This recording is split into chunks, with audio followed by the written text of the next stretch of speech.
है ना. Over to madam.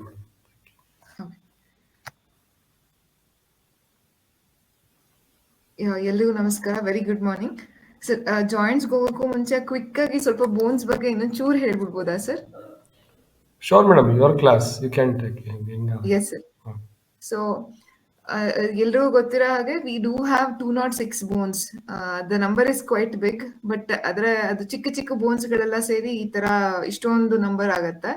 So ನಾವು ಈ ಪಿಕ್ಚರ್ ಅಲ್ಲಿ ನೋಡ್ತಿರೋ ಹಂಗೆ ನಾವು ನಮ್ಮ ಬೋನ್ ಸಿಸ್ಟಮ್ ನ ನೋಡಿದಾಗ, ಹ್ಯೂಮನ್ ಸ್ಕೆಲಿಟನ್ ಸಿಸ್ಟಮ್ ನ ನೋಡಿದಾಗ, ಒಂದು we will divide it into axial skeleton, ಅಂದ್ರೆ ಸೆಂಟ್ರಲ್ ಪಾರ್ಟ್ ಅಲ್ಲಿ ಬರುವಂತಹ ಬೋನ್ಸ್ ಗಳನ್ನ ಆಕ್ಸಿಯಲ್ ಅಂತ ಹೇಳ್ತೀವಿ.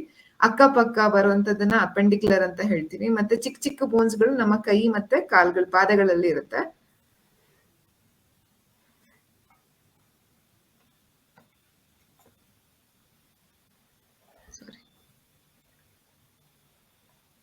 ಸೊ ನಾವು ಆಕ್ಸಿಯಲ್ ಸ್ಕೆಲಿಟನ್ ಅಂತ ಹೇಳಿದಾಗ, ನಾನು ನಿಮ್ಗೆ ಆಗ್ಲೇ ಹೇಳ್ದಂಗೆ central portion of the body. So ನಮ್ಮ ತಲೆ ಭಾಗ ಅಂದ್ರೆ ಸ್ಕಲ್ ಇಂದ ಹಿಡಿದು, ಮತ್ತೆ ನಮ್ಮ ಸ್ಪೈನ್, ಸರ್ವೈಕಲ್ ಸ್ಪೈನ್ ಇಂದ ಹಿಡಿದು ಲಂಬಾರ್ ಸ್ಪೈನ್ ತನಕ, ಮತ್ತೆ ನಮ್ಮ ಕಿವಿಯಲ್ಲಿರುವಂತಹ ಬೋನ್ಸ್ ಗಳಾಗಿರ್ಬೋದು, ಅಥವಾ ನಮ್ಮ ತೊರಾಕ್ಸ್ ಅಥವಾ ಚೆಸ್ಟ್ ಬೋನ್ ಆಗಿರ್ಬೋದು, ವರ್ಟಿಬ್ರಲ್ ಕಾಲಮ್, ಇದೆಲ್ಲ ಸೇರಿ ನಮ್ಮ ಆಕ್ಸಿಯಲ್ ಸ್ಕೆಲಿಟನ್ ಆಗುತ್ತೆ.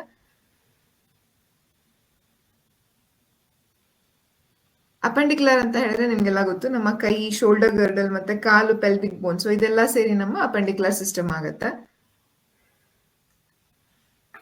ಸೊ ಸ್ವಲ್ಪ ಮೂವ್ಮೆಂಟ್ ಬಗ್ಗೆ ಅಥವಾ ನಾವು ಡಿಫ್ರೆಂಟ್ ಡೈರೆಕ್ಷನ್ ನ ಬಾಡಿದು ಹೇಳ್ಬೇಕಾದ್ರೆ, ಸೊ ನಮ್ಮ ತಲೆ ಭಾಗ ಇರುತ್ತಲ್ವಾ, ಅದನ್ನ ಅಂದ್ರೆ ತಲೆ ಅಂದ್ರೆ ಕ್ರೇನಿಯಂ ಅಂತ ಹೇಳ್ತೀವಿ. ಸೊ ಟುವರ್ಡ್ಸ್ ಹೆಡ್ ಗೆ ನಾವು ಕ್ರೇನಿಯಲ್ ಅಂತ ಹೇಳ್ತೇವೆ. ನಮ್ಮ ಸೊಂಟ ಭಾಗ ಹೇಳ್ತೀವಲ್ವಾ, ಅಲ್ಲಿ ನಮ್ಮ caudal in the sense tail end ಅಂತ ಹೇಳ್ತೀವಿ. ಸೊ ಅದನ್ನ ಕಾಡಲ್ ಅಂತ ಹೇಳ್ತೀವಿ. ಈಗ body direction towards your cranial end, towards your caudal end. ನೀವು ಯೋಗ ಕೆಲವು ಪೋಸಸ್ ಹೇಳ್ಬೇಕಾದ್ರೆ ಕೆಲವು ಸಲ ಯೂಸ್ ಮಾಡಬಹುದಾಗತ್ತೆ, ಅಥವಾ ಏನಾದ್ರೂ ನಿಮ್ಗೆ ಹೇಳ್ಬೇಕಾದ್ರೆ, ಎಕ್ಸ್ಪ್ಲೈನ್ ಮಾಡ್ಬೇಕಾದ್ರೆ you can use this terminologies. So cranial ಅಂದ್ರೆ ತಲೆಭಾಗದ ಕಡೆ, ಕಾಡಲ್ ಅಂತ ಅಂದ್ರೆ ನಿಮ್ಮ ಸೊಂಟದ ಕಡೆ. ಸೊ ನನ್ನ ಮುಂದಿನ ಭಾಗ ಅಂದ್ರೆ ನಮ್ಮ ದೇಹದ ಮುಂದಿನ ಭಾಗನ ಆಂಟೀರಿಯರ್ ಅಂತ ಹೇಳ್ತೀವಿ, ಅಥವಾ ವೆಂಟ್ರಲ್ ಅಂತ ಹೇಳ್ತೀವಿ. ನಮ್ಮ ದೇಹದ ಹಿಂದಿನ ಭಾಗವನ್ನ ನಾವು ಪೋಸ್ಟಿಯರ್ ಅಥವಾ ಡಾರ್ಸಲ್ ಅಂತ ಹೇಳ್ತೀವಿ. ಸೊ ಒಂದು ಮನುಷ್ಯ ನಿಂತಾಗ ಅವರ ಮುಂದಿನ ಭಾಗ ಪೂರಾ ಆಂಟೀರಿಯರ್, ಹಿಂದಿನ ಭಾಗ ಪೂರಾ ಪೋಸ್ಟೀರಿಯರ್, ತಲೆ ಭಾಗ ಕ್ರೇನಿಯಲ್ ಎಂಡ್, ನಮ್ಮ ಸೊಂಟದ ಭಾಗ ಕಾಡಲ್ ಎಂಡ್ ಅಂತ ಹೇಳ್ತೇವೆ. ಸೊ ಒಂದು ಇನ್ನು ಮುಂದುವರೆದ್ರೆ ಏನಪ್ಪಾ ಅಂದ್ರೆ, ಕೆಲವು ಜಾಯಿಂಟ್ಸ್ ಗಳು ಅಥವಾ ನಮ್ಮ ಸೆಂಟರ್ ಲೈನ್ಗೆ ಯಾವ್ದು ಹತ್ರ ಇರುತ್ತೆ ಅದನ್ನ ಪ್ರಾಕ್ಸಿಮಲ್ ಅಂತ ಹೇಳ್ತೀವಿ. ಸೊ ಸೇ ಫಾರ್ ಎಕ್ಸಾಂಪಲ್, ಈಗ ನಾನು ನನ್ನ ಕೈನ ಹಿಂಗೆ ಇಟ್ಕೋತೀನಿ ಅಂತ ಅಂದ್ರೆ, ಈ ಜಾಗ ಶೋಲ್ಡರ್ ಜಾಯಿಂಟ್ ಹತ್ರಕ್ ಬಂದಾಗ ಪ್ರಾಕ್ಸಿಮಲ್ ಅಂತ ಹೇಳ್ತೀನಿ. ಹತ್ರ, ಪ್ರಾಕ್ಸಿಮಲ್ ಅಂದ್ರೆ ಹತ್ರ. ಸೊ ಡಿಸ್ಟಲ್ ಅಂದ್ರೆ ದೂರ. ಸೊ ಡಿಸ್ಟಲ್ ಪೊಸಿಷನ್ ಅಂತ ಹೇಳ್ತೇನೆ. ಸೊ ಅದೇ ರೀತಿ ಎಲ್ಲಾ ಜಾಯಿಂಟ್ಸ್ಗೂ ಅಪ್ಲೈ ಆಗುತ್ತೆ. ಸೊ ನಮ್ಮ ದೇಹನ ಒಂದು ಸೆಂಟರ್ ಆಗಿ ಡಿವೈಡ್ ಮಾಡ್ಕೊಂಡ್ರೆ, ಯಾವುದೇ ಒಂದು ಪೊಸಿಷನ್ ಯಾವ್ದು ನಮ್ಮ ಸೆಂಟ್ರಲ್ ಲೈನ್ಗೆ ಹತ್ರ ಬರುತ್ತೆ ಅದನ್ನ ಮೀಡಿಯಲ್ ಅಂತ ಹೇಳ್ತೀವಿ. ಯಾವುದೇ ಒಂದು ಪೊಸಿಷನ್ ನಮ್ಮ ದೇಹದಿಂದ ದೂರ ಹೋಗುತ್ತೆ ಅದನ್ನ ಲ್ಯಾಟ್ರಲ್ ಅಂತ ಹೇಳ್ತೀವಿ. ಸೊ ಇದು ಜಸ್ಟ್ ದ ಡೈರೆಕ್ಷನ್ಗೆ ನಿಮ್ಗೆ ಹೆಲ್ಪ್ ಆಗುತ್ತೆ. ಹೋಪ್ ಇದು ಸ್ವಲ್ಪ ಕ್ಲಿಯರ್ ಇದೆಯಾ ಎಲ್ರಿಗೂನು? Shashikala ma'am, okay, very good. So ಯಾರಿಗಾರು ಡೌಟ್ ಇದೆ ವಿಲ್ ಸ್ಟಾಪ್, ಅಥವಾ ಇದೆಲ್ಲ ಸಿಂಪಲ್ ಥಿಂಗ್ಸ್ ನಿಮಗೆ ಗೊತ್ತಿರುತ್ತೆ. ಆಮೇಲೆ you can again brush through this things.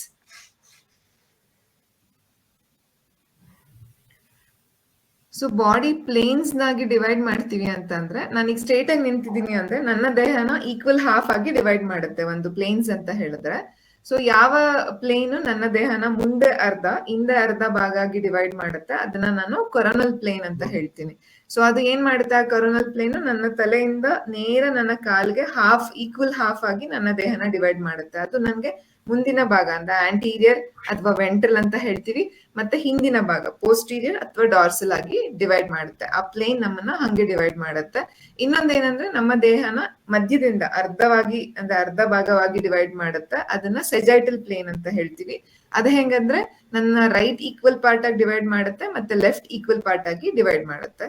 ಇನ್ನೊಂದು ಹೇಳ್ತೀವಿ ಟ್ರಾನ್ಸ್ವರ್ಸ್ ಪ್ಲೇನ್ ಅಂತ. ನನ್ನ ದೇಹನ ಮೇಲ್ಭಾಗ ಕೆಳಭಾಗ ಆಗಿ, ಸುಪೀರಿಯರ್ ಮತ್ತೆ ಇನ್ಫೀರಿಯರ್ ಈಕ್ವಲ್ಸ್ ಆಗಿ ಡಿವೈಡ್ ಮಾಡುತ್ತೆ. ಅದನ್ನ ಟ್ರಾನ್ಸ್ವರ್ಸ್ ಪ್ಲೇನ್ ಅಂತ ಹೇಳ್ತೀವಿ. ಸೊ ಇದೆಲ್ಲ ಏನಂದ್ರೆ ನಿಮ್ಗೆ ಮುಂದೆ ಉಪಯೋಗ ಬರುತ್ತೆ. ಸೊ ಪ್ಲೇನ್ಸ್, ನಮ್ಮ ಬಾಡಿ ಪ್ಲೇನ್ಸ್ ನೀವು ಮಲ್ಕೊಂಡಾಗ ಅಥವಾ ಈಕ್ವಲ್ ಹಾಫ್ಸ್ ಹೇಳ್ಬೇಕಾದ್ರೆ ಈ ಪ್ಲೇನ್ಸ್ ಗಳು ನಿಮ್ಗೆ ಅರ್ಥ ಆದ್ರೆ ಒಳ್ಳೇದಿರುತ್ತೆ.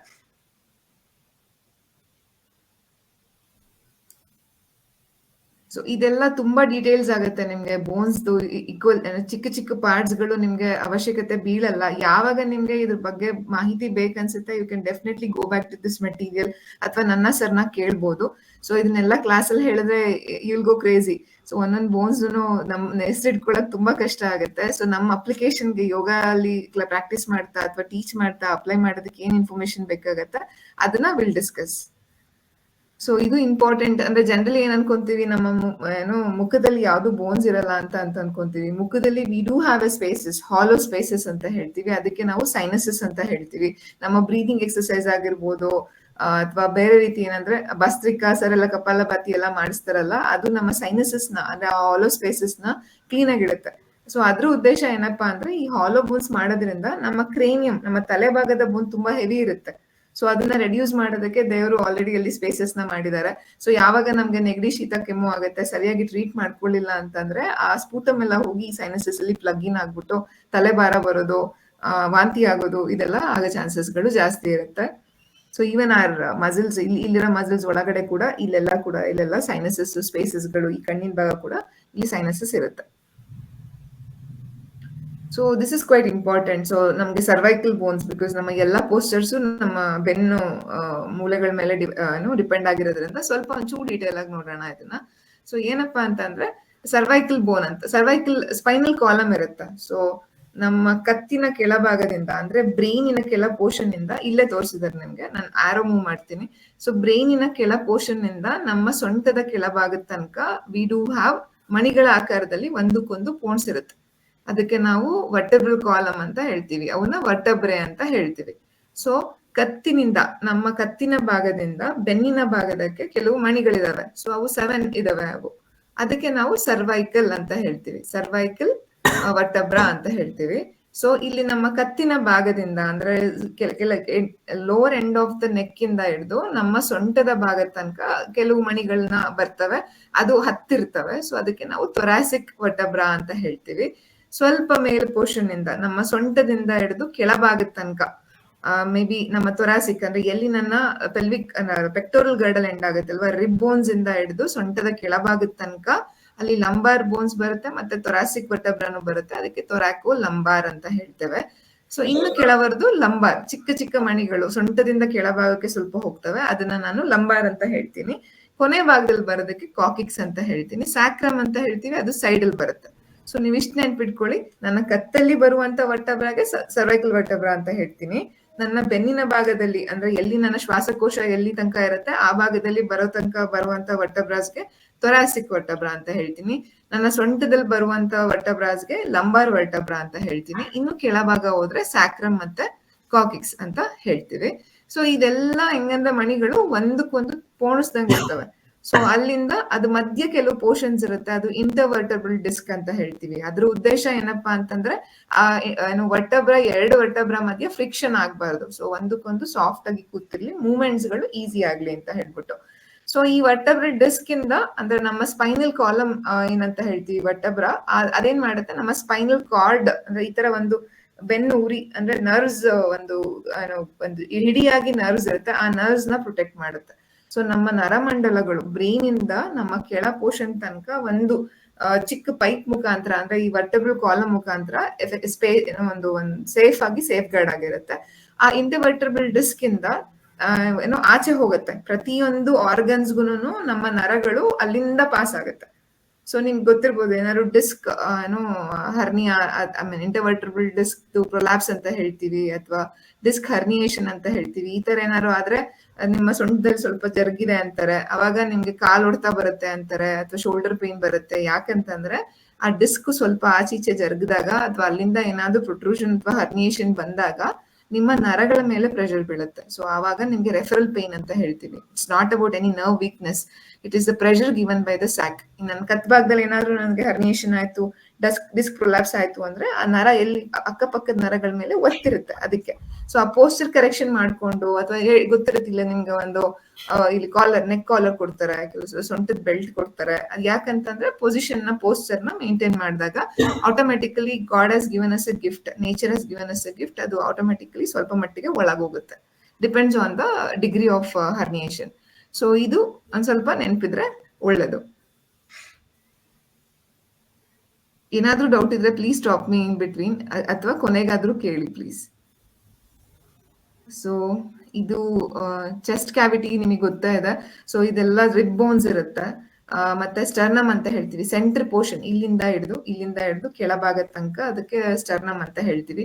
ಈ ನಮ್ಮ ಥೊರಾಸಿಕ್ ಕ್ಯಾವಿಟಿದು ಉದ್ದೇಶ ಏನಪ್ಪಾ ಅಂತ ಅಂದ್ರೆ ನಮ್ಮ ಲಂಗ್ಸ್ ನ, ಹಾರ್ಟ್ ನ ಸೇಫ್ ಆಗಿ ಒಂದು ಕ್ಯಾವಿಟಿಯಲ್ಲಿ ಇಡುತ್ತೆ.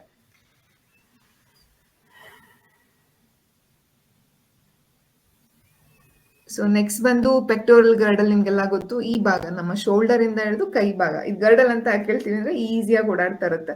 ಸೊ ಇದಕ್ಕೆ ನಾವು ಗರ್ಡಲ್ ಅಂತ ಹೇಳ್ತೀವಿ. ಇದ್ರ ಉದ್ದೇಶ ಮೂವ್ಮೆಂಟ್ಸ್ ಬೇಸಿಕಲಿ. ನಮ್ಮ ಇಲ್ಲಿ ಶೋಲ್ಡರ್ ಇಂದ ಹಿಡಿದು ಏನಪ್ಪಾ ಅಂದ್ರೆ ಕ್ಲವೈಕಲ್, ಈ ಕ್ಲವೈಕಲ್ ಇರುತ್ತೆ. ಆ ಕ್ಲವೈಕಲ್ದು ಸ್ಕ್ಯಾಪುಲಾ ಏನಂದ್ರೆ ನಮ್ಮ ಏನದು ಥೊರಾಸಿಕ್ ಕ್ಯಾವಿಟಿಗೆ ಈ ಗರ್ಡಲ್ ನ ಜಾಯಿಂಟ್ ಮಾಡುತ್ತೆ. ಸೊ ಈ ದೊಡ್ಡ ಬೋನ್ ಬರುತ್ತೆ ಒಂದು ಇಲ್ಲಿ, ಅದನ್ನ ನಾವು ಹ್ಯೂಮರಸ್ ಅಂತ ಹೇಳ್ತೀವಿ. ಒಂದೇ ಬೋನ್ ಇರುತ್ತೆ ನಿಮ್ಮ ಆರ್ಮ್ ಅಲ್ಲಿ. ಸೊ ನಿಮ್ಮ ಫೋರ್ ಆರ್ಮ್ ಅಂತ ಬಂದ್ರೆ ಅಲ್ಲಿ 2 ಬರುತ್ತೆ ಪುಟ್ ಬೋನ್ಸ್, ಅಲ್ನಾ ಮತ್ತೆ ರೇಡಿಯಸ್ ಅಂತ ಹೇಳ್ತೀವಿ. ಸೊ ಅಷ್ಟು ಬರುತ್ತೆ. ಮತ್ತೆ ಇಲ್ಲಿ ನಮ್ಮ ಕೈಗಳಲ್ಲಿ ತುಂಬಾನೇ ಬರುತ್ತೆ. ಇಲ್ಲಿ ಚಿಕ್ಕ ಚಿಕ್ಕ ಕಾರ್ಪಲ್ಸ್ ಅಂತ ಹೇಳ್ತೀವಿ. ನಮ್ ಪಾಮ್ ಬಂದ್ರೆ ಮೆಟಾಕಾರ್ಪಲ್ಸ್ ಅಂತ ಹೇಳ್ತೀವಿ. ಇಲ್ಲಿ ಚಿಕ್ಕ ಚಿಕ್ಕ ಬೋನ್ಸ್ ಇರುತ್ತೆ, ಅದಕ್ಕೆ ಫ್ಯಾಲೆಂಜಸ್ ಅಂತ ಹೇಳ್ತೀವಿ. ಸೊ ಇದು ಪೂರ ನಮ್ಮ ಶೋಲ್ಡರ್ ಗರ್ಡಲ್ ಆಗಿ ಫಾರ್ಮ್ ಮಾಡುತ್ತೆ. ಇದ್ರ ಉದ್ದೇಶ ಮೂವ್ಮೆಂಟ್ಸ್ ಅಂತ ಇಟ್ಕೊಂಡ್ರೆ ಆಯ್ತು. ಸೊ ನಮ್ಮ ಬೋನ್ಸ್, ಪೆಲ್ವಿಸ್ ಅಂದ್ರೆ ಯಾವ್ದು ನಮ್ಮ ರಿಪ್ರೊಡಕ್ಟಿವ್ ಟ್ರ್ಯಾಕ್ಟ್ ನ ಸೇಫ್ ಆಗಿ ಇಟ್ಕೊಳ್ಳುತ್ತೆ, ಅಥವಾ ಎಕ್ಸ್ಕ್ರಿಟರಿ ಸಿಸ್ಟಮ್ ನ ಅಂದ್ರೆ ಕಿಡ್ನಿ ಇರ್ಬೋದು, ಪ್ರಾಸ್ಟೇಟ್ ಇರ್ಬೋದು ಮೇಲ್ಸ್ ಅಲ್ಲಿ, ಅಥವಾ ಫಿಮೇಲ್ಸ್ ಅಲ್ಲಿ ಯೂಟ್ರಸ್ ಇರ್ಬೋದು, ಇದನ್ನೆಲ್ಲ ಸೇಫ್ ಆಗಿ ಇಟ್ಕೊಳ್ಳೋ ಬೋನ್ಗೆ ನಾವು ಪೆಲ್ವಿಸ್ ಅಂತ ಹೇಳ್ತೀವಿ. ಆ ಪೂರ ಫ್ರೇಮ್ ವರ್ಕ್ ಗೆ ಪೆಲ್ವಿಕ್ ಗರ್ಡಲ್ ಅಂತ ಹೇಳ್ತೀವಿ. ಅಲ್ಲಿ 2 ದೊಡ್ಡ ಬೋನ್ ಇರುತ್ತೆ, ತುಂಬಾ ಹೆವಿ ಇರುತ್ತೆ, ಸ್ಟಡಿ ಇರುತ್ತೆ. ಅದನ್ನ ಐಲಿಯಂ ಅಂತ ಹೇಳ್ತೀವಿ. ಸೊ ಆ ಐಲಿಯಂ ಮುಂದೆ ಬರುವಂತದ್ದ ಪಾರ್ಟ್ಗೆ ಇಸ್ಕಿಯಂ ಮತ್ತೆ ಪ್ಯೂಬಿಸ್ ಅಂತ ಹೇಳ್ತೀವಿ. ನಮ್ಮ ಆಂಟೀರಿಯರ್ ಪ್ಲೇನ್ ಅಲ್ಲಿ ಬರುವಂತಹ ಪೋರ್ಷನ್ ಆಫ್ ದ ಬೋನ್ಗೆ ಇಸ್ಕಿಯಂ ಮತ್ತೆ ಪ್ಯೂಬಿಸ್ ಅಂತ ಹೇಳ್ತೀವಿ. ಸೊ ಇಷ್ಟು ಭಾಗ ಸೇರಿ ನಮ್ಗೆ ಪೆಲ್ವಿಕ್ ಗರ್ಡಲ್ ಆಗುತ್ತೆ. ಸೊ ಡೆಫಿನೆಟ್ಲಿ ಇದು ಹೆಣ್ಮಕ್ಳಿಗೆ ಡೆಲಿವರಿ ಟೈಮ್ ಅಲ್ಲಿ ತುಂಬಾ ಇಂಪಾರ್ಟೆಂಟ್ ಆಗುತ್ತೆ. ಜನರಲಿ ಪೆಲ್ವಿಕ್ ಗರ್ಡಲ್ ಏನಪ್ಪಾ ಅಂತ ಅಂದ್ರೆ ಹೆಣ್ಮಕ್ಳಿಗೆ it will be more wider, because we have to bear foetus inside us in situ ಅಲ್ವಾ. ಅದಕ್ಕೋಸ್ಕರ ನಮ್ಮ ಪೆಲ್ವಿಕ್ ಗರ್ಡಲ್ ಮೇಲ್ಸ್ ಗೆ ಫಿಸಿಯಲಾಜಿಕಲಿ ಕಂಪೇರ್ ಮಾಡಿದ್ರೆ ದೊಡ್ಡದಾಗಿರುತ್ತೆ. That facilitate the normal labour. So ಕೆಲವು ಆಸನಗಳನ್ನ ಸರ್ ಮಾಡಿಸ್ತಿರ್ತಾರೆ ಅಥವಾ ನೀವು ಮಾಡ್ತಿರ್ತೀರ, ಬದ್ಧ ಕೋನಾಸನ ಆಗಿರ್ಬೋದು. ಸೊ ಈ ತರ ಎಲ್ಲ ಸಿಟ್ಟಿಂಗ್ ಆಸನಾಸ್ ಇರ್ಬೋದು. ಇದೆಲ್ಲ ಏನಪ್ಪಾ ಅಂತಂದ್ರೆ ಆ ಪೆಲ್ವಿಕ್ ಗರ್ಡಲ್ ಸುತ್ತ ಇರೋ ಮಸಲ್ಸ್ ನ ಸ್ಟ್ರಾಂಗ್ ಮಾಡುತ್ತೆ, ಸ್ಟ್ರೆಂತ್ ಕೊಡುತ್ತೆ. ಸೊ ಅದು ಬಿಟ್ರೆ ಲೋವರ್ ಲಿಂಬ್ ಬೋನ್ಸ್ ಅಂತ ಬರುತ್ತೆ. ಇದ್ರಲ್ಲಿ ಏನಪ್ಪಾ ಅಂತ ಅಂದ್ರೆ, ಸೊ ನಮ್ಮ ಹೆಂಗೆ ಅಂದ್ರೆ ಸಿಮಿಲಾರಿಟಿ ಇದೆ ನಮ್ಮ ಆರ್ಮ್ ಪೋರ್ಷನ್ಗೆ ಮತ್ತೆ ಥೈ ಪೋರ್ಷನ್ಗೆ. ಅಲ್ಲಿ 2 ಒಂದೇ ಬೋನ್ ಇರುತ್ತೆ. ಆರ್ಮ್ ಅಲ್ಲಿ ಹೆಂಗೆ ಯೂಮರಸ್ ಅಂತ ಇರುತ್ತೆ, ನಮ್ಮ ಥೈ ಪೋರ್ಷನ್ ಅಲ್ಲಿ 1 ಬೋನ್ ಇರುತ್ತೆ, ಫೀಮರ್ ಅಂತ ಹೇಳ್ತೀವಿ. ಮುಂದುವರೆದು ಮಂಡಿ ಭಾಗ ಇರುತ್ತಲ್ವಾ ನಮ್ದು. ಸೊ ಈ ಮಂಡಿ ಭಾಗದಲ್ಲಿ ಪಟೇಲ, ತುಂಬಾ ಚಿಕ್ಕ ಬೋನ್, ಶಿನ್ ಅಂತ ಹೇಳ್ತೀವಿ, ಚಿಕ್ಕ ಬೋನ್ ಇರುತ್ತೆ. ಮತ್ತೆ ಮುಂಗಾಲ್ ಅಂತ ಹೇಳ್ತೀವಲ್ವಾ. ಸೊ ಕಾಲ್ ಹತ್ರ ಬಂದಾಗ ಅಲ್ಲಿ ಒಂದು ದೊಡ್ಡ ಬೋನ್ ಟಿಬಿಯಾ ಅಂತ ಇರುತ್ತೆ, ಮತ್ತೆ ಪುಟಾಣಿ ಬೋನ್ ಫಿಬ್ಯುಲಾ ಅಂತ ಇರುತ್ತೆ. ಸೊ ಮುಂದೆ ಪಾದದಲ್ಲಿ ಬಂದಾಗ ನಮ್ಗೆ ಏನು ಟಾರ್ಸಲ್ಸ್ ಅಂತ ಹೇಳ್ತೀವಿ. ಹೇಗೆ ನಮ್ ಕೈಯಲ್ಲಿ ಕಾರ್ಪಲ್ಸ್ ಅಂತ ಹೇಳಿದ್ವಲ್ವಾ, ಆ ಚಿಕ್ಕ ಚಿಕ್ಕ ಮಣಿಗಳ ಆಕಾರದಲ್ಲಿ ಪೋಣಿಸ್ದಂಗಿರುತ್ತೆ, ಅದಕ್ಕೆ ಟಾರ್ಸಲ್ ಅಂತ ಹೇಳ್ತೀವಿ. ಕಾಲು ಹಿಮ್ಮಿಡಿ ಇರುತ್ತಲ್ವಾ, ಹಿಮ್ಮಿಡಿ ಭಾಗನ ಕ್ಯಾಲ್ಕೇನಿಯಸ್ ಅಂತ ಹೇಳ್ತೀವಿ. ಮತ್ತೆ ಮುಂದಿನ ಭಾಗವನ್ನ ಮೆಟಾಟಾರ್ಸಸ್, ಈ ಚಿಕ್ಕ ಚಿಕ್ಕ ಪೋರ್ಷನ್ಸ್ ಬೋನ್ಸ್ ಗಳನ್ನ ಫ್ಯಾಲೆಂಜಸ್ ಅಂತ ಹೇಳ್ತೀವಿ. ಸೊ ಇದು ನಮ್ಮ over all structure of the body. Frame work ಹೆಂಗ್ ಫಾರ್ಮ್ ಆಗುತ್ತೆ ಅಂದ್ರೆ ಈ ರೀತಿ. ಐ ಅಂಡರ್ಸ್ಟ್ಯಾಂಡ್, ಇದೆಲ್ಲ ನೀವು ಬೈ ಹರ್ಟ್ ಮಾಡೋ ಅವಶ್ಯಕತೆ ಇಲ್ಲ. ಎಲ್ಲೋ ಕೇಳಿದೀನಿ ಅಂತ ಇದ್ರೆ you can go back to this ಅನ್ನೋದು ಒಂದು ಉದ್ದೇಶ ಅಷ್ಟೇ. ಸೊ ಇದನ್ನೆಲ್ಲ ಬೈ ಹರ್ಟ್ ಮಾಡೋದು, ತುಂಬಾ ನೆನ್ಪಿಟ್ಕೊಳ್ಳೋದು ಕಷ್ಟ ಆಗುತ್ತೆ. You take time. ಸೊ ಮಾಡ್ತಾ ಪ್ರಾಕ್ಟೀಸ್ ಮಾಡ್ತಾ ಎಲ್ಲಿ ಯಾವಾಗ ನೀವು ಅಪ್ಲೈ ಮಾಡ್ತೀರಾ ಆವಾಗ ನಿಮ್ಗೆ ನೆನ್ಪು ಚೆನ್ನಾಗಿರುತ್ತೆ. ಸೊ ಇದು ಬೇಕಾಗಿಲ್ಲ ನಿಮ್ಗೆ ಅನಾಟಮಿ. ನಾನು ಇಲ್ಲಿ ತನಕ ಎಕ್ಸ್ಪ್ಲೈನ್ ಮಾಡಿದ ಒಂದು ಸಮ್ಮರಿ ತರ ಇದೆ. ಸೊ ಟೈಪ್ಸ್ ಆಫ್ ಬೋನ್ಸ್ ನಮ್ಗೆ ಅಷ್ಟು ಅವಶ್ಯಕತೆ ಬೀಳಲ್ಲ. ಸೊ ಬೇಸಿಕಲಿ ಫಂಕ್ಷನ್ ಏನಪ್ಪಾ ಸ್ಕೆಲಿಟಲ್ ಸಿಸ್ಟಮ್ದು ಅಂತ ಬಂದಾಗ, ಅದ ನಿಮ್ಗೆ ಮುಂಚೆನೆ ಹೇಳ್ದಂಗೆ ನಮ್ಮ ಬಾಡಿಗೆ ಒಂದು ಫ್ರೇಮ್ ವರ್ಕ್ ಕೊಡುತ್ತೆ, ಒಂದು ಆಕಾರ ಅನ್ನೋದನ್ನ ಕೊಡುತ್ತೆ. ಅದು ನಮ್ಮ ಬೋನ್ಸ್ ಮೂವ್ಮೆಂಟ್ಸ್ ಮಾಡೋದಕ್ಕೆ ಹೆಲ್ಪ್ ಮಾಡುತ್ತೆ. ಬೋನ್ಸ್ ಇಂದ ನಾವು ಮೂವ್ಮೆಂಟ್ ಮಾಡ್ಬೋದು, ನಮ್ಮ ಪೊಸಿಷನ್ ನ ಮೇಂಟೈನ್ ಮಾಡ್ಬೋದು, ಪೋಸ್ಚರ್ ನ ಮೇಂಟೈನ್ ಮಾಡ್ಬೋದು. ಇನ್ನೊಂದು ಇಂಪಾರ್ಟೆಂಟ್ ಥಿಂಗ್ ಏನಪ್ಪಾ ಅಂತಂದ್ರೆ, ನಮ್ಮ ಬೋನ್ಸ್ ಗಳು ನಮ್ಮ ಮಸಲ್ ಅಟ್ಯಾಚ್ ಮಾಡೋದಕ್ಕೆ ಒಂದು ಬೇಸ್ ನ ಕೊಡುತ್ತೆ. ಮತ್ತೆ ಆರ್ಗನ್ಸ್ ಗಳು ಪ್ರೊಟೆಕ್ಟ್ ಆಗದೆ ಅದೇ ರೀತಿ. ನಮ್ಮ ಆರ್ಗನ್ಸ್ ಗಳು ತುಂಬಾ ವಿಸ್ರಲ್ ಅಂತ ಹೇಳ್ತೀವಿ, ಸಾಫ್ಟ್ ಇರುತ್ತೆ, ಹೈಲಿ ವ್ಯಾಸ್ಕ್ಯುಲರ್ ಇರುತ್ತೆ, ಬ್ಲಡ್ ಸಪ್ಲೈ ತುಂಬಾ ಇರುತ್ತೆ. ಚಿಕ್ಕ ಪುಟ್ಟ ಚಿಕ್ಕ ಟೇರ್ ಅದು ತುಂಬಾ ಬ್ಲೀಡ್ ಆಗುತ್ತೆ, ಊಸ್ ಆಗುತ್ತೆ ಬ್ಲಡ್. ಸೊ ಅದಕ್ಕೋಸ್ಕರ ಅದಕ್ಕೆ ಒಂದು ಸ್ಟರ್ಡಿ ಅಥವಾ ಗಟ್ಟಿಯಾಗಿರುವಂತಹ ಒಂದು ಪ್ರೊಟೆಕ್ಷನ್ ಬೇಕು. ಅದಕ್ಕೋಸ್ಕರ ನಾವು ಫಸ್ಟ್ ಸ್ಕೆಲಿಟನ್ ಫ್ರೇಮ್ ವರ್ಕ್ ಆಗುತ್ತೆ, ಅದ್ರ ಮೇಲೆ ಮಾಂಸಖಂಡಗಳು ಅಂದ್ರೆ ನಮ್ಮ ಮಸಲ್ಸ್ ಗಳು ಒಂದು ಕವರಿಂಗ್ ಕೊಡುತ್ತೆ. ಅದ್ರ ಮೇಲೆ ಇಂಟಿಗ್ಯುಮೆಂಟರಿ ಸಿಸ್ಟಮ್ ಅಂತ ಹೇಳ್ತೀವಿ, ಸ್ಕಿನ್ ಕವರಿಂಗ್ ಬರುತ್ತೆ. ಸೊ ಇನ್ನೊಂದೇನಂದ್ರೆ ಸ್ಟೋರೇಜ್ ಅಂತ ಹೇಳ್ತೀವಿ. ಮತ್ತೆ ಹೆಮಟೋಪಾಯ್ಸಿಸ್ ಬೇಸಿಕಲಿ ಏನಂದ್ರೆ ನಾವು ಚಿಕ್ಕ ಮಕ್ಳು ಇರ್ಬೇಕಾದ್ರೆ ಇನ್ಫಾನ್ಸಿಯಲ್ಲಿ ನಮ್ಮ ಕೆಂಪು ರಕ್ತ ಕಣಗಳೆಲ್ಲ ಬಿಳಿ ರಕ್ತ ಕಣಗಳೆಲ್ಲ ಬರೋದೇ ನಮ್ಮ ಬೋನ್ ಮ್ಯಾರೋ ಇಂದ. ದೊಡ್ಡವರಾಗ್ತಾ ಆಗ್ತಾ ಆ ಕೆಲಸ ಕಮ್ಮಿ ಆಗಿರುತ್ತೆ. ಅಲ್ಲಿ ಫ್ಯಾಟ್ ಮಾತ್ರ ಸ್ಟೋರ್ ಆಗುತ್ತೆ. ಬಟ್ ನಾವು ಒಂದು ಪರ್ಟಿಕ್ಯುಲರ್ ಏಜ್ ಬರೋ ತನಕ ಅಪ್ ಟು ಟಾಡ್ಲರ್ ಏಜ್ ಬರೋ ತನಕ ನಮ್ಮ ವೈಟ್ ಬ್ಲಡ್ ಸೆಲ್ಸ್ ಇರ್ಬೋದು, ರೆಡ್ ಬ್ಲಡ್ ಸೆಲ್ಸ್ ಇರ್ಬೋದು, ಅಲ್ಲಿಂದಾನೇ ಪ್ರೊಡಕ್ಷನ್ ಆಗೋದು. ಸೊ ಇಷ್ಟು ಇಂಪಾರ್ಟೆಂಟ್. ಅನಾಟಮಿ ಅಂತ ಹೇಳ್ತೀವಲ್ವಾ, ಸೊ ಇದು ತುಂಬಾ ಇಂಪಾರ್ಟೆಂಟ್ ಆಗುತ್ತೆ. ಈ ಬೇಸಿಕ್ ನಾಲೆಡ್ಜ್ ಇದ್ರೆ ನಿಮ್ಗೆ ನೆಕ್ಸ್ಟ್ ಫಿಸಿಯಾಲಜಿ ಫಂಕ್ಷನ್ ಅಪ್ಲೈ ಮಾಡೋದಕ್ಕೆ ಹೆಲ್ಪ್ ಆಗುತ್ತೆ. So bone tissue don't go with this, ತುಂಬಾ ತಲೆ ಕೆಡ್ಸ್ಕೋಬೇಡಿ, it's okay. So bone cells ಅಷ್ಟು ಅವಶ್ಯಕತೆ ಬೀಳಲ್ಲ. So let's go with the rotation thing, ಅದು ತುಂಬಾ ಇಂಪಾರ್ಟೆಂಟ್ ಆಗುತ್ತೆ. ರೇಂಜ್ ಆಫ್ ಮೂವ್ಮೆಂಟ್ಸ್ ತುಂಬಾ ಹೆಲ್ಪ್ ಆಗುತ್ತೆ ನಿಮ್ಗೆ. Parts of the long bone not required. I just running through, ನಿಮ್ಗೆ ಅಷ್ಟು ಇಂಪಾರ್ಟೆಂಟ್ ಅಲ್ಲದೆ ಇರೋದನ್ನ we are skipping. So okay, body movements ಹೋಗೋಕ್ಕೂ ಮುಂಚೆ ಲೆಟ್ ಮೀ ಅಂದ್ರೆ ಜಾಯಿಂಟ್ಸ್ ಹೇಗೆ ಬರುತ್ತೆ, ಜಾಯಿಂಟ್ಸ್ ಹೇಗಾಗಿರುತ್ತೆ, ವಿ ಶಿಲ್ ಡಿಸ್ಕಸ್. ಒಂದೇ ನಿಮಿಷ. ಸೊ ಇಲ್ಲಿ ನಾವು ನೋಡ್ತಿರೋದು ಒಂದು ಟಿಪಿಕಲ್ ಜಾಯಿಂಟ್. ಸೊ ಎರಡು ಮೂಳೆ ಸೇರುವಾಗ ಅದನ್ನ ನಾವು ಒಂದು ಜಾಯಿಂಟ್ ಅಂತ ಹೇಳ್ತೀವಿ. ಸೊ ಎರಡು ಮೂಳೆ ಸೇರಿದಾಗ ಅಥವಾ ಒಂದು ಗಟ್ಟಿ ಪದಾರ್ಥ ಸೇರಿದಾಗ ಏನಾಗುತ್ತೆ, ಫ್ರಿಕ್ಷನ್ ಆಗುತ್ತೆ ಅಲ್ವಾ, ಕರ ಕರ ಕರ ಸೌಂಡ್ ಆಗುತ್ತೆ, ಹೋಗ್ತಾ ಹೋಗ್ತಾ ಸವ್ಯಕ್ ಶುರು ಆಗುತ್ತೆ. ಅದನ್ನ ಅವಾಯ್ಡ್ ಮಾಡೋದಕ್ಕೆ V do have a cartilage. So ಈ ಬೋನ್ ನ ಸುತ್ತ ಪದರ ಒಂದು ಕಾರ್ಟಿಲೇಜ್ ಅಂತ ತರ ಆಗಿರುತ್ತೆ. ಸೊ ಈ ಬೋನ್ ನ ಸುತ್ತ ಪದರ ಅದನ್ನ ಕಾರ್ಟಿಲೇಜ್ ಅಂತ ಆಗಿರುತ್ತೆ. ಸೊ ಅದ್ರ ಉದ್ದೇಶ ಏನಪ್ಪಾ ಅಂದ್ರೆ ಎರಡು ಬೋನ್ಸ್ ಫ್ರಿಕ್ಷನ್ ನ ಅವಾಯ್ಡ್ ಮಾಡೋದು ಆ ಕಾರ್ಟಿಲೇಜ್ ನ ಉದ್ದೇಶ ಆಗಿರುತ್ತೆ. ಸೊ ಈ ಕಾರ್ಟಿಲೇಜ್ಗೂ ಎರಡು ಬೋನ್ಗೂ ಸ್ವಲ್ಪ ಸ್ಪೇಸ್ ಇರುತ್ತೆ. ನಿಮಗೆ ಗೊತ್ತಿರಂಗ್ ಇಲ್ಲಿ ಕಾಣಿಸ್ತದೆ ಅಲ್ವಾ. ಸೊ ಈ ಪಾರ್ಟ್ ನಾನು ಆರೋನಲ್ಲಿ ಶೋ ಮಾಡ್ತಾ ಇದ್ದೀನಿ. ಇದನ್ನ ಕಾರ್ಟಿಲೇಜಸ್ ಅಂತ ಹೇಳ್ತೀವಿ. ಆ ಕಾರ್ಟಿಲೇಜ್ ಸುತ್ತ ಒಂದು ಮೆಂಬ್ರೇನ್ ಫಾರ್ಮ್ ಆಗುತ್ತೆ. ಸೊ ಇಲ್ಲಿ ತೋರಿಸ್ತಿರಂಗೆ ನಿಮ್ಗೆ ಸೈನೋವಿಯಲ್ ಮೆಂಬ್ರೇನ್ ಅಂತ ಹೇಳ್ತೀವಿ. ಇದು ಸಣ್ಣ ಪರದ. ಅದೇನ್ ಮಾಡುತ್ತೆ ಅಂತಂದ್ರೆ ಈ ಆ ಕಾರ್ಟಿಲೇಜಸ್ ನ ಇಂಟ್ಯಾಕ್ಟ್ ಆಗಿ ಇಟ್ಕೊಳ್ಳಕ್ಕೆ ಟ್ರೈ ಮಾಡುತ್ತೆ. ಈ ರೀತಿ ಇರುತ್ತೆ. ಸೊ ನೋಡ್ತಿದ್ದೀರಾ, ನನ್ನ ಕೈ ನೋಡ್ತಿದ್ದೀರಾ. ಸೊ ಈ ಜಾಯಿಂಟ್ಸ್ ಮಧ್ಯೆ ಹೋದಾಗ ಈ ಎರಡು ಇಷ್ಟು ಸ್ಪೇಸ್ ಇರಲ್ಲ. ಸೊ ಅಟ್ ಲೀಸ್ಟ್ ಇಷ್ಟಾದ್ರೂ ಈ ಸೈನೋವಿಯಲ್ ಮೆಂಬ್ರೇನ್ ಅಂತ ಹೇಳ್ತೀವಿ. ಅದ್ರ ಉದ್ದೇಶ ಏನಪ್ಪಾ ಅಂತಂದ್ರೆ ಈ ಲ್ಯೂಬ್ರಿಕೇಶನ್ ತರ. ಸೊ ಆ ಸೈನೋವಿಯಲ್ ಮೆಂಬ್ರೇನ್ ಇಂದ ಸೈನೋವಿಯಲ್ ಫ್ಲೂಯಿಡ್ ಅನ್ನೋದು ಪ್ರೊಡ್ಯೂಸ್ ಆಗುತ್ತೆ. ಸೊ ಅದೇನ್ ಮಾಡ್ತಿರುತ್ತೆ, ಬೇಕಾದಂಗೆ ಆ ಥಿನ್ ಲಿಕ್ವಿಡ್ಸ್ ನ ಪ್ರೊಡ್ಯೂಸ್ ಮಾಡ್ತಾ ಇರುತ್ತೆ. ಯಾವಾಗ ಮೂವ್ಮೆಂಟ್ ಆಗ್ಬೇಕಾದ್ರೆ ಈಸಿಯಾಗಿ ಮೂವ್ಮೆಂಟ್ ಆಗ್ಲಿ. ಸೊ ಈ ರೀತಿಯಾಗಿ ಆ ಸೈನೋವಿಯಲ್ ಮೆಂಬ್ರೇನ್, ನಮ್ಮ ಬೋನ್ಸ್ಗೆ ನರಿಶ್ಮೆಂಟ್ ಸಿಗೋದು, ನ್ಯೂಟ್ರಿಷನ್ ಸಿಗೋದೆ ಈ ಸೈನೋವಿಯಲ್ ಮೆಂಬ್ರೇನ್ ಇಂದ. ಓಕೆನಾ. ಸೊ ಈ ಸೈನೋವಿಯಲ್ ಮೆಂಬ್ರೇನ್ ಆದ್ಮೇಲಿಂದ ಏನಪ್ಪಾ ಅಂದ್ರೆ ಲಿಗಮೆಂಟ್ಸ್ ಅಂತ ಹೇಳ್ತೀವಿ. ಸೊ ಈ ನಮ್ಮ ಕಾರ್ಟಿಲೇಜು ಮತ್ತೆ ಸೈನೋವಿಯಲ್ ಮೆಂಬ್ರೇನ್ ಸೇರಿ ಜಾಯಿಂಟ್ ಕ್ಯಾಪ್ಸ್ಯೂಲ್. ಸೊ ಇದೆರಡು ಇಟ್ಕೊಂಡು ನಮ್ ಪ್ರೊಟೆಕ್ಷನ್ ಸಿಗುತ್ತೆ ನಮ್ಮ ಜಾಯಿಂಟ್ಗೆ. ಸೊ ಇದು ಮೇನ್ ಇಂಪಾರ್ಟೆಂಟ್ ಥಿಂಗ್. ಇದು ಕ್ಯಾಪ್ಸ್ಯೂಲ್ ಆಗುತ್ತೆ. ಇದ್ರ ಮೇಲ್ಗಡೆ ಬರೋದೇ ನಮ್ಮ ಲಿಗಮೆಂಟ್ಸ್ ಮತ್ತೆ ಟೆಂಡನ್ಸ್ ಗಳು. ಸೊ ಅದ್ರ ಉದ್ದೇಶ ಏನು, ಎಲ್ಲೂ ಡಿಸ್ಪ್ಲೇಸ್ ಆಗ್ಬಾರ್ದು, ಒಂದ್ ಜಾಗದಲ್ಲಿ ಇರ್ಲಿ ಅನ್ನೋದು ಅದ್ರ ಉದ್ದೇಶ. ಸೊ ನೀವು ನೋಡ್ಬೋದು ಫೈಬ್ರಸ್ ಜಾಯಿಂಟ್ ಕ್ಯಾಪ್ಸ್ಯೂಲ್ ಆದ್ಮೇಲೆ ಅಂದ್ರೆ ನಮ್ಮ ಕಾರ್ಟಿಲೇಜ್ ಸೆನೋವಿಯಲ್ ಮೆಂಬ್ರೇನ್ ಸೇರಿದನ್ನ ನಾವು ಫೈಬ್ರಸ್ ಜಾಯಿಂಟ್ ಕ್ಯಾಪ್ಸ್ಯೂಲ್ ಅಂತ ಹೇಳ್ತೀವಿ. ಅದ್ರ ಮೇಲೆ ನಮ್ಮ ಲಿಗಮೆಂಟ್ಸ್ ಗಳು ಬರ್ತವೆ. ಲಿಗಮೆಂಟ್ಸ್ ಏನಂದ್ರೆ ಅದು ಗಟ್ಟಿ ಇರುತ್ತೆ, ಅದು ತುಂಬಾ ಗಟ್ಟಿ. ಸೇ ಫಾರ್ ಎಕ್ಸಾಂಪಲ್ ಒಂದು ವೈರ್ ಇದ್ದಂಗೆ ಇರುತ್ತೆ. ಸೊ ಅದು ನಮ್ಮ ಜಾಯಿಂಟ್ ನ ಇಂಟ್ಯಾಕ್ಟ್ ಆಗಿ ಇಡುತ್ತೆ. ಸೊ ಅದ್ ಲಿಗಮೆಂಟ್ ಮೇಲೆ ನಮ್ಮ ಟೆಂಡನ್ಸ್ ಬರುತ್ತೆ. ಟೆಂಡನ್ಸ್ ಏನಪ್ಪಾ ಅಂತಂದ್ರೆ ಇದು ಉದ್ದೇಶನೂ ಅಷ್ಟೇ, ಜಾಯಿಂಟ್ಸ್ ನ ಇಂಟ್ಯಾಕ್ಟ್ ಇಡಬೇಕು, ಮೂವ್ಮೆಂಟ್ಸ್ ಪ್ರೊಡ್ಯೂಸ್ ಮಾಡ್ಬೇಕು. ಜೊತೆಗೆ ಈ ಟೆಂಡನ್ಸ್ ಇಂದಾನೆ ನಮ್ಮ ಮಸಲ್ಸ್, ಆ ಮಸಲ್ ಎಂಡ್ ಪಾರ್ಟ್ ನ ನಾವು ಟೆಂಡನ್ಸ್ ಅಂತ ಹೇಳ್ತೀವಿ. So that is how a muscle get connected to a joint. So ಇಷ್ಟು ತುಂಬಾ ಇಂಪಾರ್ಟೆಂಟ್ ಆಗತ್ತೆ.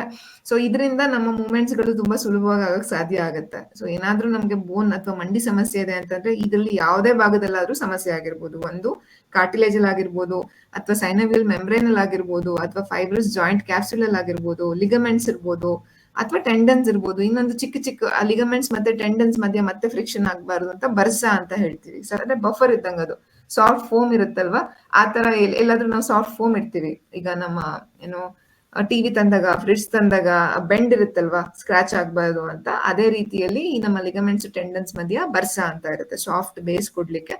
ಸೊ ಬರ್ಸೈಟಿಸ್ ಇರ್ಬೋದು. ಸೊ ನಮ್ಮ ಒಂದು ಜಾಯಿಂಟ್ ಅಲ್ಲಿ ಏನಾದ್ರು ಇಶ್ಯೂ ಆಗ್ತಿದೆ ಅಂದ್ರೆ ಇಷ್ಟೆಲ್ಲ ಇರ್ಬೋದು. ಅರ್ಥರೈಟಿಸ್ ಇರ್ಬೋದು, ಬರ್ಸೈಟಿಸ್ ಇರ್ಬೋದು, ಟೆಂಡನೈಟಿಸ್ ಇರ್ಬೋದು. So it's not only about the bone, it's about other structures involved in that joint.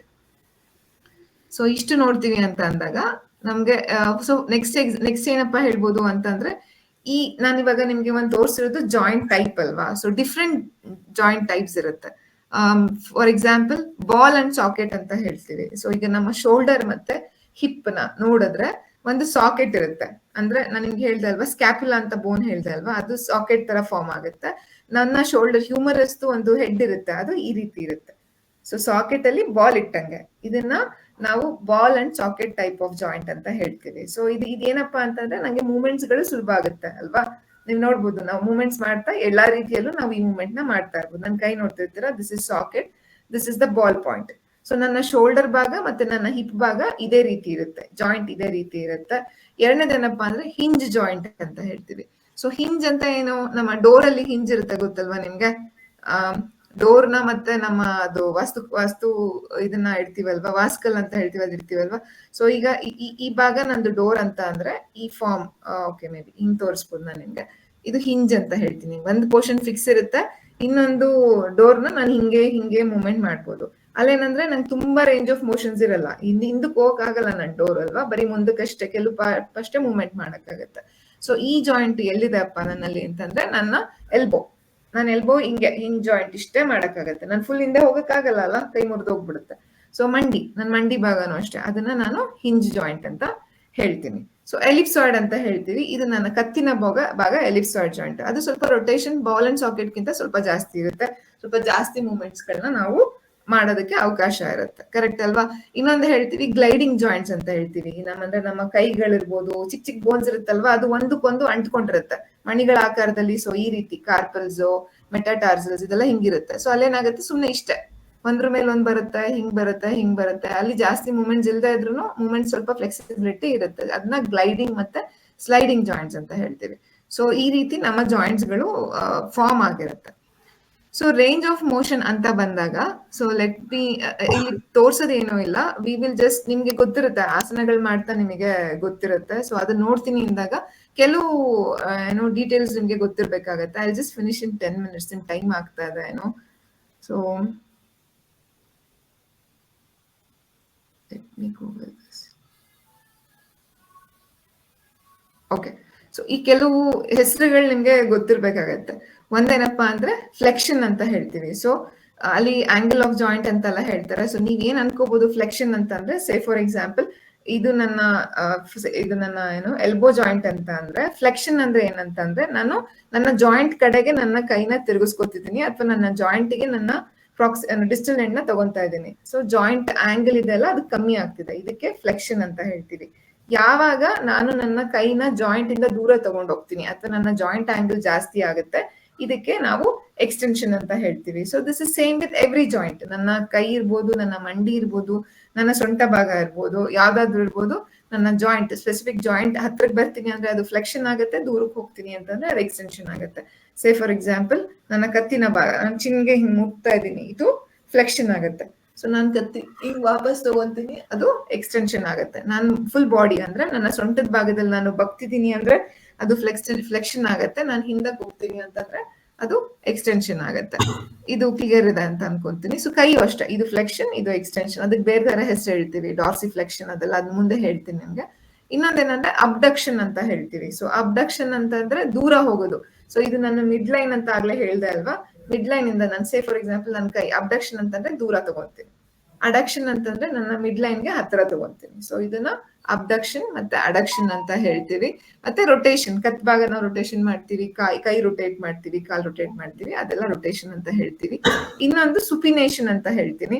So ನನ್ನ ಕೈ ಅಥವಾ ಕಾಲು ಈ ತರ ಇದೆ ಅಂದ್ರೆ ನನ್ನ ಜಾಯಿಂಟ್ ಔಟ್ವರ್ಡ್ ಹೋಗ್ತಾ ಇದೆ, ಮೇ ಬಿ ಅಂದ್ರೆ ಈ ಪಾಮಾರ್ ಫೇಸ್ ಇರುತ್ತಲ್ಲ, ಅದನ್ನ ನಾನು ಸುಪಿನೇಷನ್. ನನ್ನ ಬಾಡಿ ಹಿಂಗಿದೆ ಅಲ್ವಾ, ಅದು ಸುಪೈನ್. ನಾನು ಕೈನ ಹಿಂಗಿಟ್ರೆ ಅದು ಸುಪೈನ್ ಆಗುತ್ತೆ. ನಾನು ಉಲ್ಟಾ ಮಾಡ್ತೀನಿ, ನನ್ನ ಜಾಯಿಂಟ್ ಅವೇ ಹೋಗ್ತಿದೆ ಅಂತಂದ್ರೆ ಅದನ್ನ ಪ್ರೋನ್ ಪೊಸಿಷನ್ ಅಂತ ಹೇಳ್ತೀವಿ.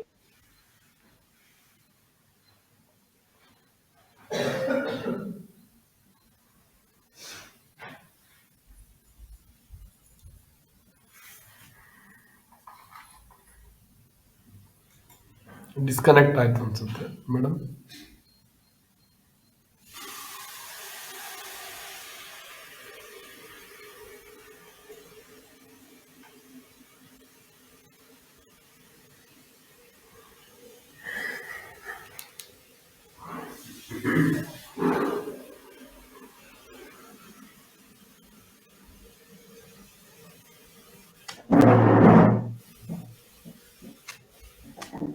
ಸಾರಿ, ಕನೆಕ್ಷನ್ ಲಾಸ್ಟ್ ಆಯ್ತು.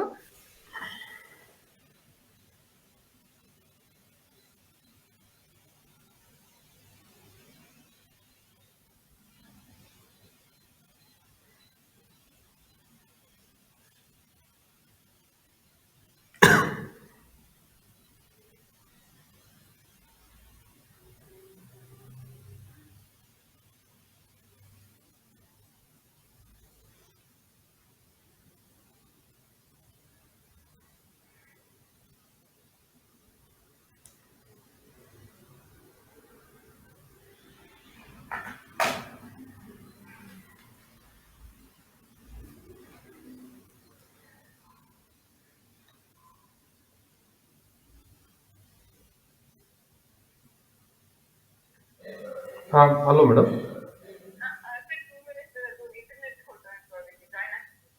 ಹೌದಾ? ಇಲ್ಲ ನೆಕ್ಸ್ಟ್ ಇದ್ರಲ್ಲಿ ಮಾಡೋಣ ಮೇಡಮ್, ತೊಂದರೆ ಇಲ್ಲ. ಹಾಂ ಹಾಂ ಹಾಂ ಹೌದಾ? ಸರಿ, ಜಾಯ್ನ್ ಆಗಿದೆ ಒಂದು. ಓಕೆ, ಸರಿ ಸರಿ ಡನ್.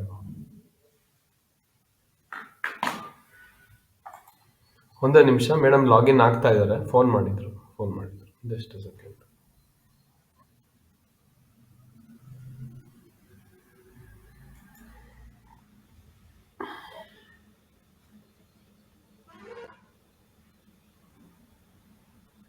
ಸಾರಿ, ಇಂಟರ್ನೆಟ್ ಇಶ್ಯೂಸ್ ಇತ್ತು.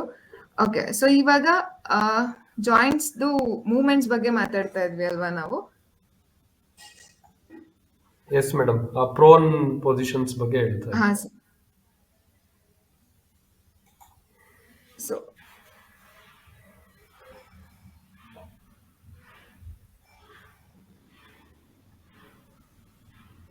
ಓಕೆ,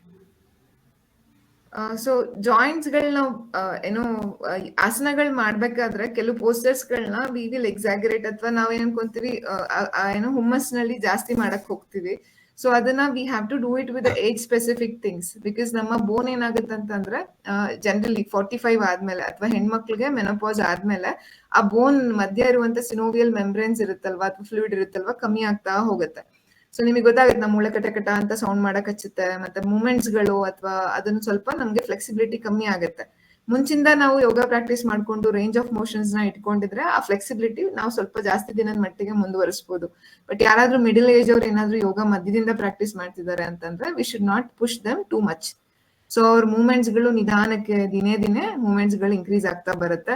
ಸೊ ಯಾರಿಗಾದ್ರೂ ಏನಾದ್ರೂ ಅವ್ರಿಗೆ ಪೇನ್ ಇದೆ ಅಥವಾ ಏನೋ ಸ್ವೆಲ್ಲಿಂಗ್ ಇದೆ ಯಾವ್ದಾದ್ರು ಜಾಯಿಂಟ್ ಅಲ್ಲಿ ಅಂತ ಅಂದ್ರೆ allow them to rest for a while. ಅಂದ್ರೆ ಅದೆಲ್ಲ ಇನ್ಫ್ಲಮೇಷನ್ ಅಂದ್ರೆ ಪೇನ್ ಇದೆ, ಸ್ವೆಲ್ಲಿಂಗ್ ಇದೆ, ಸಾರಿ,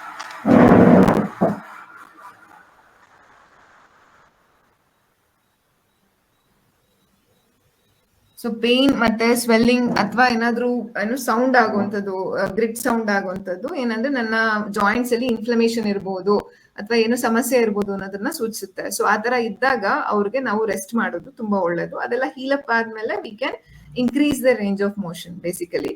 ಸೊ ಈಗ ನನ್ನ ನೆಕ್ ಅಂತ ಹೇಳಿದಾಗ ನನ್ನ ಕತ್ತಿನ ಭಾಗಕ್ಕೆ ಕೆಲವು ಅಂದ್ರೆ ಏನಂತೀವಿ, ನಮ್ದು ಮ್ಯಾಕ್ಸಿಮಮ್ ಫ್ಲೆಕ್ಸಿಬಿಲಿಟಿ ನೋಡ್ಕೊಂಡು ಬರೋಣ. Just will quickly go through ಪಟ ಪಟ ಅಂತ ನೋಡ್ಕೊಂಡು ಹೋಗೋಣ. ನೆಕ್ಸ್ಟ್ ಕ್ಲಾಸ್ ಅಲ್ಲಿ will discuss in details.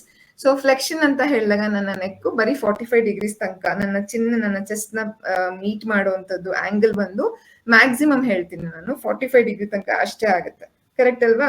45 degree ಅಷ್ಟೇ ಆಗುತ್ತೆ. ಸೊ ಇದಕ್ಕೂ ಮೇಲೆ ನಾನು ಇನ್ನು ಮಾಡಕ್ ಹೋದ್ರೆ ಕಷ್ಟ ಆಗುತ್ತೆ. ಸೊ ಈ ಮೂವ್ಮೆಂಟ್ ನ ನಾವು ನಿಧಾನವಾಗಿ ಮೂವ್ಮೆಂಟ್ ನ ಇನ್ಕ್ರೀಸ್ ಮಾಡ್ತಾ ಹೋಗ್ಬೇಕು.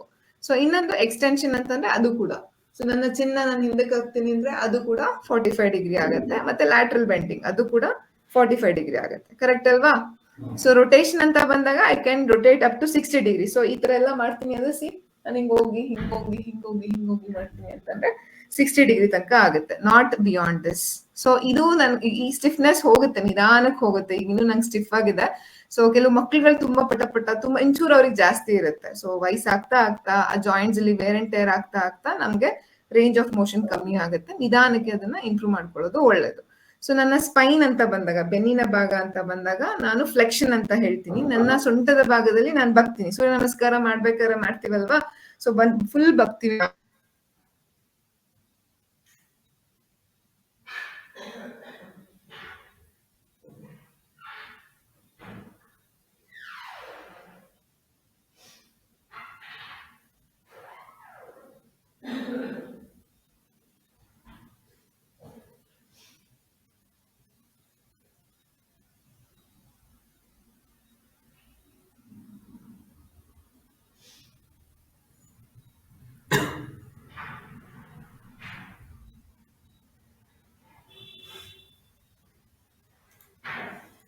ಇವತ್ತು ಪ್ರಾರ್ಥನೆ ಮಂತ್ರ ಹೇಳಿಲ್ವಲ್ಲ, ಅದಕ್ಕೆ ಜಾಸ್ತಿ ಅಡಚಣೆಗಳು.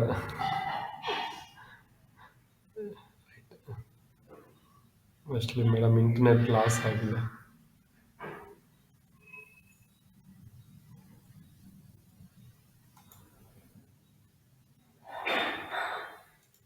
ಎಲ್ಲರಿಗೂ ಫಾಲೋ ಮಾಡಕ್ ಆಗ್ತಿದ್ಯಾ?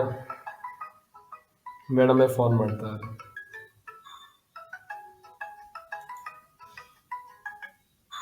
Hello madam. ಬಟ್ ನಾವು ಆಡು ಭಾಷೆನಲ್ಲಿ ಕಾಯಿ ಮೂಳೆ, ಕಾಲ್ ಮೂಳೆ, ಬೆನ್ ಮೂಳೆ ಹಂಗೆ ಹೇಳ್ತಿದ್ವಿ. ಇದಿನ್ ಸ್ವಲ್ಪ ಡೀಟೇಲ್ ಇದೆ ಅಷ್ಟೇ. No problem madam, no problem. Okay, ಸರಿ ಮೇಡಮ್, ಸರಿ. ನೋ ನೋ ಪ್ರಾಬ್ಲಮ್, ಆಗಲಿ. ಇಲ್ಲ, ಎಂಡ್ ಮಾಡ್ತೀನಿ, ತೊಂದರೆ ಇಲ್ಲ. Thank you. ಮೇಡಮ್ ನೆಕ್ಸ್ಟ್ ಕ್ಲಾಸಲ್ಲಿ ಕಂಟಿನ್ಯೂ ಮಾಡ್ತಾರಂತೆ. ಇಂಟರ್ನೆಟ್ ಪ್ರಾಬ್ಲಮಿಂದ ನೆಕ್ಸ್ಟ್ ಕ್ಲಾಸಲ್ಲಿ ಕಂಟಿನ್ಯೂ ಮಾಡ್ತಾರೆ. ನಾನು ಇವತ್ತಿನ ವೀಡಿಯೋನ ಅಪ್ಲೋಡ್ ಮಾಡ್ತೀನಿ, ಮಿಸ್ ಮಾಡ್ದಂಗೆ. ಎಲ್ಲರೂ ಒಂದ್ಸತಿ ಫಾಲೋ ಮಾಡ್ಕೊಳ್ಳಿ. ಮೇಯ್ನ್ ಆಗಿ ಬೇಕಾಗಿರೋದು ನಿಮಗೆ ಸರ್ವೈಕಲ್ ಅಂದಲ್ಲ, ಅಂದರೆ ನಮ್ಮ ಸ್ಪೈನಲ್ ಕಾರ್ಡ್, ಅದ್ರ ಬಗ್ಗೆ ಸ್ವಲ್ಪ ಜಾಸ್ತಿ ಸ್ಟಡಿ ಮಾಡಿ. ಅದು ತುಂಬ ಇಂಪಾರ್ಟೆಂಟ್ ಇರುತ್ತೆ. ಮತ್ತು ಬಾಡಿ ರೇಂಜ್ ಆಫ್ ಮೋಷನ್ಸ್ನ ತಿಳ್ಕೊಬೇಕು, ಆಯಿತಾ. ಈಗೆಲ್ಲ ನೀವೆಲ್ಲ ನೋಡಿದ್ದೀರಾ, ತುಂಬ ಅಡ್ವಾನ್ಸ್ ಆಸನಸ್ ಎಲ್ಲ ಮಾಡಿಸ್ತಿರ್ತಾರೆ ಎಲ್ಲಾರ್ಗು. ಎಷ್ಟು ಮಟ್ಟಿಗೆ ಮಾಡಬೇಕು, ನಮ್ಮ ಏಜ್ ಮಟ್ಟಿಗೆ ನಾವು ಮಾಡೋದನ್ನ ಅಭ್ಯಾಸ ಮಾಡಿದ್ರೆ ಒಳ್ಳೆಯದು. ಅವಾಗ ರಿಸ್ಕ್ ಫ್ಯಾಕ್ಟರ್ಸ್ ಇರೋದಿಲ್ಲ. ತುಂಬ ರಿಸ್ಕ್ ತೊಗೊಂಡು ಏನೋ ಮಾಡೋಕ್ಕೆ ಹೋಗಿ ಏನೋ ಮಾಡಬಾರ್ದು ನಾವು, ಆಯಿತಾ. ಸೊ ನಾವು ಏನೇನೋ ಕ್ಲಾಸಲ್ಲಿ ತುಂಬ ಎಕ್ಸ್ಟ್ರಾ ಹೇಳ್ಕೊಡ್ಬೇಕು ಅನ್ನೋ ಹುಮ್ಮಸ್ಸಲ್ಲಿ ನಾವು ಜಾಸ್ತಿ ಹೇಳ್ಕೊಡಕ್ಕೆ ಹೋಗ್ಬಾರ್ದು. ನಮಗೆ ಬರ್ತಿರುವಂತಹ ಕಸ್ಟಮರ್ ಬೇಸ್ ಏನಿದೆ, ಅವ್ರ ಏಜ್ ಯಾವ ಗ್ರೂಪ್ ಅವ್ರು ಬರ್ತಾರೆ, ಅದನ್ನ ನೋಡಿಕೊಂಡು ನಾವು ಕ್ಲಾಸಲ್ಲಿ ಯಾವತ್ತೂ ಅಭ್ಯಾಸ ಮಾಡಬೇಕು, ಓಕೆನಾ. ಸೊ ಇದನ್ನೆಲ್ಲರೂ ಆ್ಯಸ್ ಎ ಯೋಗ ಟೀಚರ್ಸು ನೆನಪಲ್ಲಿ ಇಟ್ಕೋಬೇಕು. ನಮ್ಮ ಏಜ್ ತಕ್ಕನಾಗಿ ಮಾಡಿಸ್ಬೇಕು ಮತ್ತು ನಾವು ಮಾಡಬೇಕು. ತುಂಬ ರಿಸ್ಕ್ ತೊಗೊಂಡು ಮಾಡುವಂಥದ್ದು ನನ್ನ ಕಡೆಯಿಂದ ಅಂತೂ ನಾಟ್ ಓಕೆ ವಿತ್ ದಟ್. ತುಂಬ ಹೈ ರಿಸ್ಕ್ ತೊಗೊಂಡು ಹೆವಿ ಅಡ್ವಾನ್ಸ್ ಆಸನಾಸ್ ಎಲ್ಲ ಮಾಡುವಂಥದ್ದು ಅವಶ್ಯಕತೆ ಇರೋದಿಲ್ಲ ಅಂತ ನನ್ನ ಅಭಿಪ್ರಾಯ. ಮತ್ತು ಪತಂಜಲಿ ಅವರು ಏನು ಸಜೆಸ್ಟ್ ಮಾಡಿದ್ದಾರೆ, so it's a yoga is all about controlling the mind. ಮೇಯ್ನಾಗಿ ಕಂಟ್ರೋಲ್ ಮಾಡೋದು, ಮೈಂಡ್ನ ಕಂಟ್ರೋಲ್ ಮಾಡಬೇಕು ಅನ್ನೋ ಉದ್ದೇಶ. That is the main objective of yoga. ಅದಕ್ಕೆ ಸಹಾಯ ಮಾಡೋದು ನಮ್ಮ ದೇಹ. ಅದಕ್ಕೆ ಆಸನ, ಪ್ರಾಣಾಯಾಮ ಎಲ್ಲ ಮಾಡಿ ನಮ್ಮ ಮೈಂಡ್ನ ನೆಕ್ಸ್ಟ್ ಲೆವೆಲಿಗೆ ತೊಗೊಂಡೋಗ್ಬೇಕನ್ನೋದು ಮೈನ್ ಇಂಟೆನ್ಷನ್, ಓಕೆನಾ. ಸೊ ಜಾಸ್ತಿ ಅದ್ರ ಬಗ್ಗೆ ಫೋಕಸ್ ಮಾಡಿ, ಆಯಿತಾ. ಸೊ ಇಷ್ಟು ಹೇಳ್ತಾ ಇವತ್ತಿನ ಕ್ಲಾಸ್ನ ಮುಗಿಸೋಣ. ನಾನು ಮೆಟೀರಿಯಲ್ಸ್ನೆಲ್ಲ ಇವತ್ತು ಶೇರ್ ಮಾಡ್ತೀನಿ. ಸಾರಿ, ಡಿಲೇ ಆಗೋಯ್ತು, ನಾನು ಹೋದ ವೀಕ್ ತುಂಬ ಬ್ಯುಸಿ ಆದೆ. ಸೊ ಹಂಗಾಗಿ ಶೇರ್ ಮಾಡೋಕ್ಕಾಗೋದಿಲ್ಲ. ಎಲ್ಲ ಅಸೈನ್ಮೆಂಟ್ಸ್ನ ಕಂಪ್ಲೀಟ್ ಮಾಡೋದಕ್ಕೆ ಟ್ರೈ ಮಾಡಿ. ಸೊ ಕ್ಲಾಸ್ನ ಎಂಡ್ ಮಾಡೋಣ. ಎಲ್ಲರೂ ಹೃದಯದ ನಮಸ್ಕಾರ ಸ್ಥಿತಿ, ಭಗವಂತನಲ್ಲಿ ಪ್ರಾರ್ಥನೆ ಮಾಡ್ತಾ ಮಾಡೋಣ. 1 ಬಾರಿ ಓಂಕಾರ, 3 ಬಾರಿ ಶಾಂತಿ. ಓಂ ಶಾಂತಿ ಶಾಂತಿ ಶಾಂತಿ. ರೈಟ್, ಎಲ್ಲರಿಗೂ ನಮಸ್ತೆ, ಧನ್ಯವಾದಗಳು, ಥ್ಯಾಂಕ್ ಯು.